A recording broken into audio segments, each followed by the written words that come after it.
Sin embargo, en el momento en que se anunció esa pausa en las hostilidades, el presidente iraní apareció en televisión nacional describiendo lo ocurrido como una gran victoria. Poco después, el líder supremo de Irán reforzó ese mensaje al afirmar que los ataques estadounidenses no habían logrado resultados significativos y que Irán no tenía intención de rendirse. A simple vista, esto parece contradictorio. Desde fuera alguien podría pensar un país bombardeado, con infraestructuras críticas destruidas y con una población en estado de crisis, difícilmente puede presentarse como vencedor. Pero dentro de la lógica política y estratégica de Irán, esa narrativa no es necesariamente ilógica. De hecho, puede formar parte de una estrategia mucho más profunda. Para entender por qué hay que retroceder y mirar el enfoque estratégico de Irán a largo plazo. Irán no posee un ejército capaz de competir directamente con Estados Unidos en una guerra convencional. Es consciente de esa desventaja, por lo que durante décadas ha evitado la confrontación directa y ha desarrollado un modelo diferente de poder. Ese modelo se basa en lo que se conoce como el eje de la resistencia, una red de aliados y grupos afines distribuidos por todo Oriente Medio. Entre ellos se incluyen Hamas en Gaza, Hezbollah en Líbano, los hutíes en Yemen, varias milicias en Irak y en su momento el gobierno de Assad en Siria. No se trata de una estructura formal como una alianza militar clásica, sino de una red flexible de influencia y presión regional. La lógica detrás de esta estrategia es simple, pero efectiva. Irán no busca derrotar a Estados Unidos en un enfrentamiento directo, algo prácticamente imposible en términos militares. En cambio, su objetivo es mantener a Washington constantemente involucrado en múltiples frentes, obligándolo a gastar recursos, atención política y capacidad militar en una región altamente inestable. En otras palabras, la meta no es ganar una guerra decisiva, sino impedir que Estados Unidos pueda concentrarse plenamente en otros escenarios estratégicos como China o Rusia. Es una estrategia de desgaste, de presión constante y de prolongación del conflicto. Por eso surge la pregunta clave. ¿Este alto el fuego realmente debilitó a Irán y su estrategia, o en realidad le permitió reforzar su narrativa, sobrevivir al impacto inmediato y seguir operando dentro de su modelo de resistencia a largo plazo? Junio de 2025 es el punto donde el conflicto entra en una fase de máxima intensidad. El 13 de junio de 2025, Israel lanza lo que denomina la Operación León Ascendente.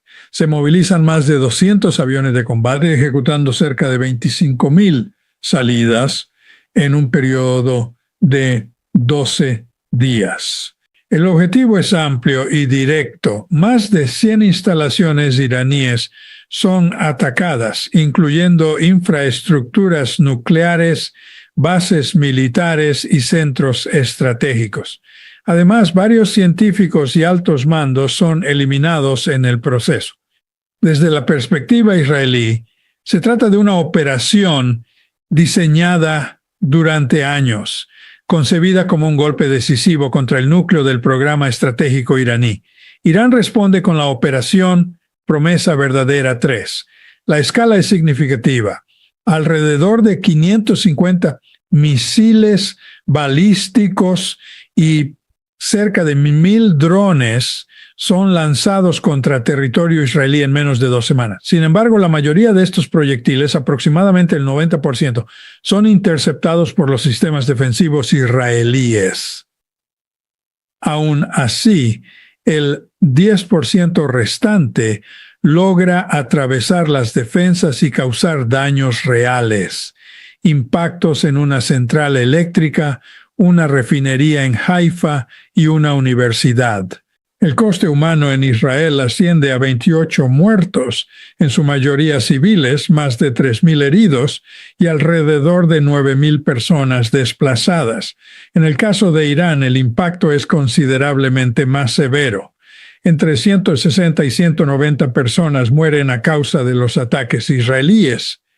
Casi 5.000 resultan heridas y se produce un fenómeno de desplazamiento interno masivo. Aproximadamente 9 millones de personas abandonan Teherán y otras grandes ciudades para refugiarse en zonas del norte del país. Es un nivel de desestabilización interna difícil de ignorar. El 22 de junio, 3 días antes del alto el fuego, Estados Unidos interviene directamente en la campaña militar. Bombarderos estadounidenses atacan instalaciones clave en Natanz, Fordow e Isfahan, consideradas el núcleo del programa nuclear iraní. Según evaluaciones posteriores del Instituto para el Estudio de la Guerra, estos ataques degradan de forma significativa la capacidad de enriquecimiento nuclear de Irán en el futuro inmediato.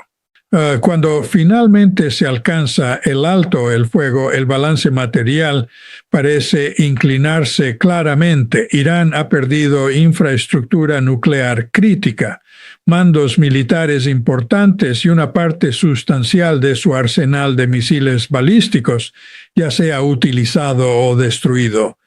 A primera vista esto se asemeja a una derrota estratégica contundente. Sin embargo, el proceso que conduce al alto el fuego es igual de revelador.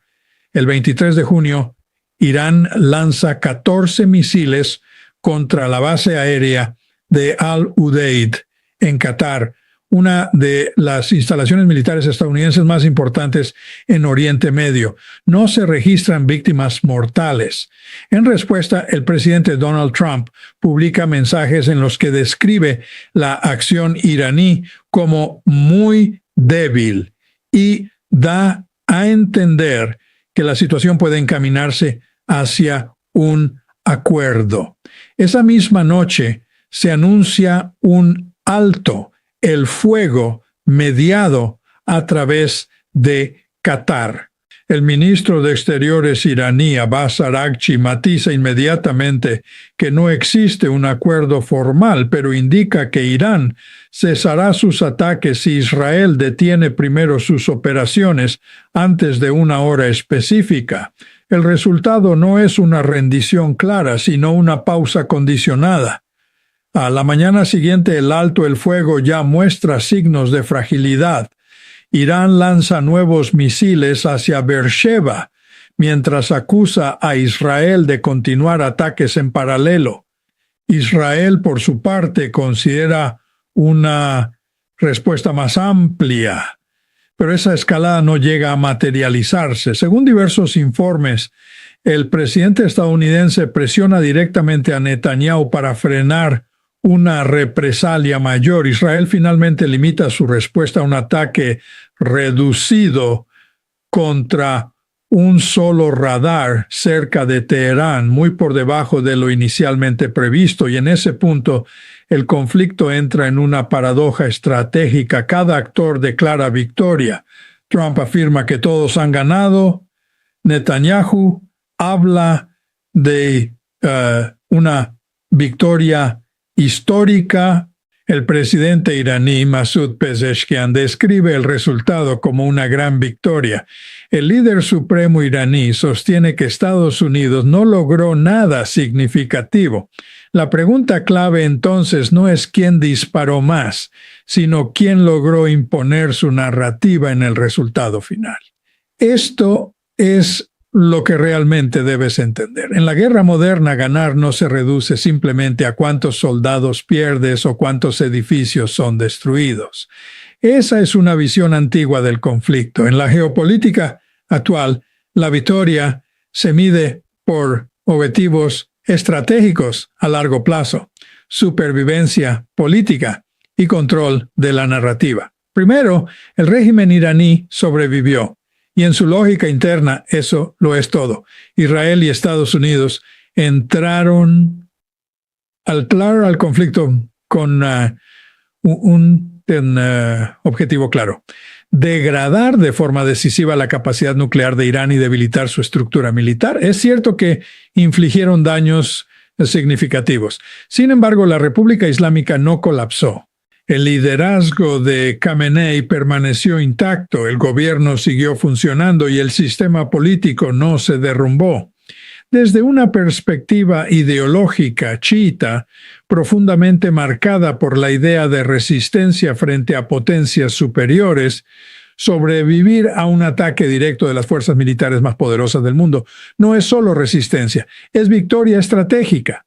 Segundo, Irán logró reposicionar la narrativa internacional sobre su programa nuclear. Tras el alto el fuego, el Parlamento iraní decide suspender la cooperación con la Agencia Internacional de Energía Atómica. Incluso se plantea la posibilidad de abandonar el Tratado de No Proliferación Nuclear. Esto genera una paradoja estratégica. Aunque su infraestructura fue dañada, el nivel de supervisión internacional sobre su programa nuclear podría terminar siendo menor que antes del conflicto. En términos de control a largo plazo, eso no es necesariamente una derrota. Tercero, la guerra invierte una tendencia clave de la política exterior estadounidense: la idea de reducir su presencia en Oriente Medio. Durante años, Washington había hablado de pivotar hacia Asia y disminuir su implicación regional. Sin embargo, tras la escalada, Estados Unidos se encuentra más involucrado que nunca, con decenas de miles de tropas desplegadas en múltiples países y una presencia naval constante en la región. En lugar de retirarse, se ha visto empujado más profundamente en el conflicto regional. Exactamente el tipo de resultado que la estrategia iraní busca provocar. Pero el punto decisivo llega después, cuando el conflicto se amplía más allá del campo militar directo. A inicios de 2026, el foco se desplaza al estrecho de Hormuz, uno de los puntos más críticos del comercio energético global. Aproximadamente una quinta parte del petróleo mundial y del gas natural licuado pasa por ese estrecho. Cuando Irán amenaza su cierre efectivo, el impacto es inmediato: ataques a petroleros, interrupción del tráfico marítimo y un colapso parcial del flujo energético global. Los precios del petróleo se disparan por encima de los $100 por barril, generando presión económica directa en todo el mundo, especialmente en Estados Unidos. La respuesta internacional es de emergencia. Se liberan reservas estratégicas de petróleo para intentar estabilizar el mercado, mientras Washington intenta negociar un acuerdo que incluye restricciones nucleares, limitaciones de misiles y garantías sobre la navegación en Hormuz. Irán rechaza la propuesta y responde con una contraoferta que exige reconocimiento de su control estratégico del estrecho y compensaciones económicas. En ese punto, la pregunta clave deja de ser militar y se vuelve política. ¿Quién tiene realmente la ventaja en la negociación? Es cierto que Irán ha sufrido pérdidas importantes. Su infraestructura nuclear ha sido dañada. Parte de su arsenal de misiles ha sido reducido y sus redes de influencia regional han sido debilitadas en varios frentes.